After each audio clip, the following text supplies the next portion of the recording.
Jean-Claude Deharrault qui est professeur de cardiologie au CHU Timone à Marseille, avec une expertise reconnue dans le domaine de la rythmologie. Bonjour. Bonjour. Professeur Deharrault, j'aurais voulu aborder avec vous différents aspects concernant la fibrillation auriculaire.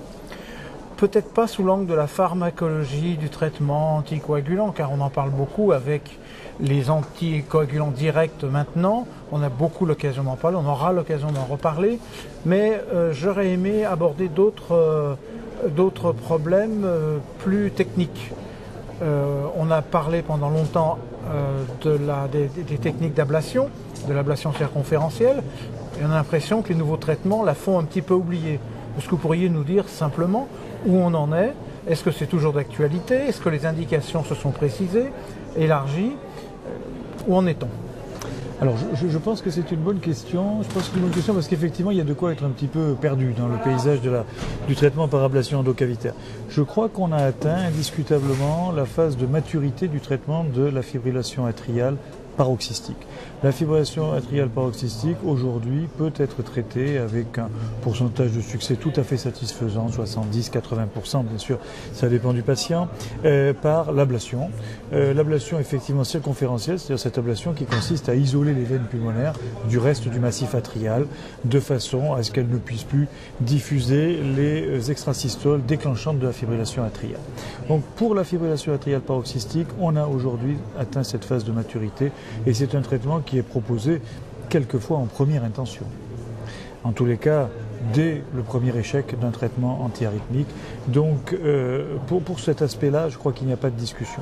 Ce qui peut prêter un petit peu à discussion et amener la confusion, c'est le traitement de la fibrillation atriale dans ses autres formes, qu'il s'agisse de la forme persistante ou de la forme chronique. Pour la forme chronique, je crois qu'aujourd'hui, l'ablation n'est qu'un sujet de recherche. Il n'y a pas aujourd'hui dans la pratique courante de place pour l'ablation endocavitaire de la fibrillation atriale lorsqu'elle est chronique. En ce qui concerne la fibrillation atriale persistante, on a des discussions. Lorsque la fibrillation atriale persistante est ce que l'on appelle une fibrillation atriale longue persistante, donc celle qui dure de plus d'1 an, elle se rapproche probablement de la chronique et est difficilement accessible aux méthodes de traitement endocavitaire que l'on connaît aujourd'hui. Lorsqu'elle est courte par contre, c'est-à-dire moins d'1 an, on peut espérer, avec un traitement qui quelquefois se limite à une ablation au niveau des veines pulmonaires, qui dans d'autres cas nécessite d'autres cibles d'ablation, on peut espérer des taux de succès, moins bons certes que dans la fibrillation paroxystique, mais satisfaisants. Donc je dirais que cette thérapeutique a atteint sa maturité pour la paroxystique, a sa place pour la persistante de faible durée, et par contre n'est pas encore suffisamment efficace pour être proposée en pratique clinique lorsque la persistante a duré plus d'1 an ou quand la fibrillation est chronique. Et en pratique quotidienne ou même en pratique de rythmologie, quelle est la forme la plus fréquente? C'est la chronique. En pratique de rythmologie, la forme la plus fréquente est probablement la chronique. Mais dans des centres de rythmologie interventionnelle, on traite beaucoup de patients qui ont une fibrillation paroxystique et on se rend compte que ce qui pourrait apparaître pour le cardiologue que nous sommes comme un problème secondaire, la fibrillation sur cœur sain et paroxystique, ça pourrait apparaître comme secondaire et quelque chose d'extrêmement invalidant pour les patients. Et il est heureux que nous ayons ce traitement-là. Alors il est vrai que la fibrillation chronique continue de poser des problèmes importants, mais la paroxystique était quelque chose d'invalidant et aujourd'hui nous avons indiscutablement une arme thérapeutique de bonne qualité à proposer aux patients. En quelque sorte, on a vu la problématique du rythmologue, des patients un peu sélectionnés, la problématique du cardiologue de ville qui voit ses patients tous les jours. On revient au traitement anticoagulant. Donc ce traitement anticoagulant, le choix des anticoagulants directs, des antivitamines K, on ne va pas en débattre aujourd'hui parce qu'il y a beaucoup de présentations dans ce congrès dessus. Simplement, comment est-ce que ce choix et le suivi du traitement s'intègrent dans le suivi général du patient? Est-ce que, par exemple, l'éducation thérapeutique a un intérêt particulier dans cette indication? Alors, je crois que vous insistez là sur un point qui est fondamental. Ces anticoagulants oraux directs sont venus bouleverser le paysage de l'anticoagulation de la fibrillation atriale, qu'on le veuille ou non, et les diverses enquêtes, y compris celles qui ont été menées par l'assurance maladie ou celles qui ont été menées par l'HAS, montrent que ce traitement a une fiabilité qui est tout à fait comparable à ce que laissaient espérer les études. Donc ce traitement entre dans notre pratique quotidienne. Il entre dans notre pratique quotidienne et il nous amène à une nouvelle problématique. On avait la problématique du suivi de l'INR, qui était une problématique sérieuse, difficile à régler, on le sait. On a maintenant la problématique de l'éducation thérapeutique. Il faut que nous expliquions à nos patients que ce traitement qui est, entre guillemets, plus facile à prendre, doit être pris. Et que finalement, ce sont eux, et eux seuls, qui ont entre les mains la clé de leur bonne thérapeutique, puisqu'il n'y a plus cette rencontre obligée avec le professionnel de santé qu'était l'INR. Donc il y a une place fondamentale pour l'éducation thérapeutique. Et je dois dire que il me semble que la communauté des cardiologues a pris la mesure de cette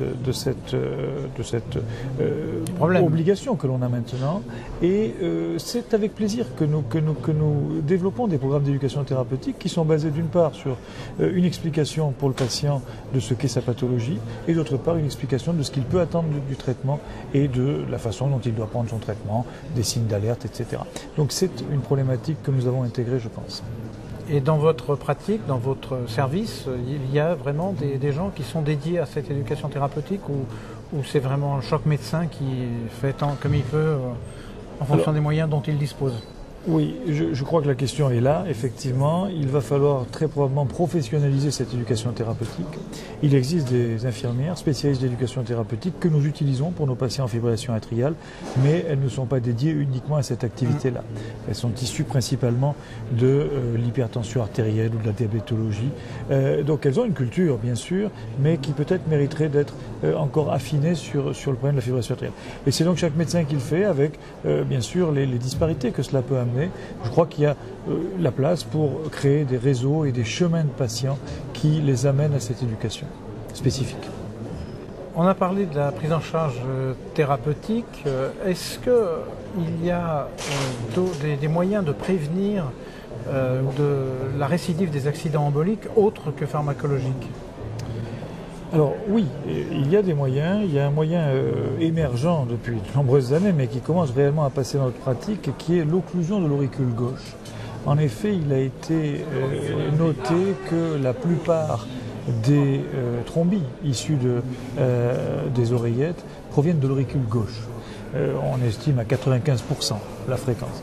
De ce fait, l'idée d'aller occlure l'auricule gauche avec une petite prothèse, qui s'appelle donc prothèse d'occlusion de l'auricule, est arrivée.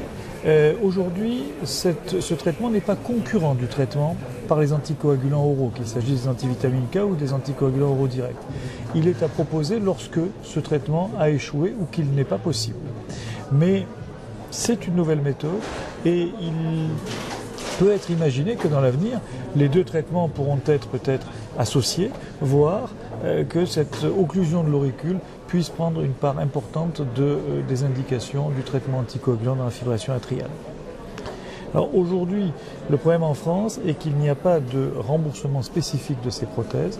Il y a des discussions habituelles avec nos autorités pour faire admettre cette thérapeutique, pour bien placer les indications. Et seuls les centres experts ont accès aujourd'hui à ce traitement. Il est probable que dans l'avenir, les choses vont se généraliser. Peut-être pour conclure, est-ce que les nouvelles thérapeutiques, que ce soit de l'ablation, que ce soit de la prévention, ont déplacé le problème? Est-ce que la fibrillation est aujourd'hui une maladie du cardiologue de ville, reste une maladie de cardiologue de ville, ou est-ce qu'il a dégagé une partie de son activité vers le rythmologue, spécialisé dans le privé ou dans le public d'ailleurs? Ce qu'on peut dire, c'est que la fibrillation atriale continue d'être une activité prépondérante en cardiologie. C'est l'arythmie la plus fréquente, nos populations vieillissent, c'est un problème qui se pose de plus en plus souvent. On peut dire que l'accent a été mis sur cette pathologie, sur le risque embolique de cette pathologie, et je crois que la culture cardiologique aujourd'hui est réellement imprégnée de cette notion d'un risque embolique de la fibrillation atriale.